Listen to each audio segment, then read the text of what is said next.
Hi friends, அனைவருக்கும் வணக்கம். இன்னைக்கு அணியருண் சேனலில் கத்திரிக்காய் தொக்கு எப்படி செய்கிறதுன்னு பார்க்கலாம் வாங்க. ஒரு கடாயில் 4 ஸ்பூன் எண்ணெய் விட்டு 1 ஸ்பூன் சீரகம் போட்டு பொரிஞ்சதுக்கப்புறம் ஒரு பெரிய பல்லாரி வெங்காயம் குட்டி குட்டியாக கட் பண்ணி ஆட் பண்ணிக்கோங்க. ஒரு கொத்து கருவேப்பிலை, இஞ்சி பூண்டை நல்லா தட்டி ஆட் பண்ணியிருக்கேன். நல்லா வணக்கி விட்டுட்டு 3 மீடியம் சைஸ் தக்காளி பழம் குட்டி குட்டியாக நறுக்கி அதையும் சேர்த்துக்குங்க. தேவையான அளவு உப்பு சேர்த்துக்குங்க. சேர்த்து நல்லா வணக்கி விடுங்க. தக்காளி நல்லா வெந்து வந்துடும். அதுக்கப்புறம் 1/2 ஸ்பூன் மஞ்சத்தூள், 1 ஸ்பூன் குழம்பு மிளகாய்த்தூள், 2 ஸ்பூன் மல்லித்தூள் போட்டு நல்லா மிக்ஸ் பண்ணி விட்டுட்டு அதோட பச்சை வாசம் போனதுக்கப்புறம் நம்ம நீளமாக அரிஞ்சு வச்சுருக்க கத்திரிக்காய் ஆட் பண்ணிக்கலாம். ஆட் பண்ணி நல்லா மிக்ஸ் பண்ணி விட்டுட்டு தேவையான அளவு தண்ணி ஊற்றி ஒரு 5லேருந்து 7 நிமிஷம் தட்டம் போட்டு மூடி வச்சுருங்க. காய் குயிக்காக வெந்து வந்துடும்.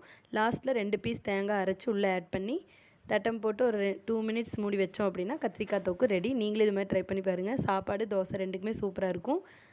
மறக்காமல் ட்ரை பண்ணி பார்த்துட்டு கமெண்ட் பண்ணுங்கள். தேங்க்ஸ் ஃபார் வாட்சிங். மறக்காமல் என்னோட சேனலை சப்ஸ்கிரைப்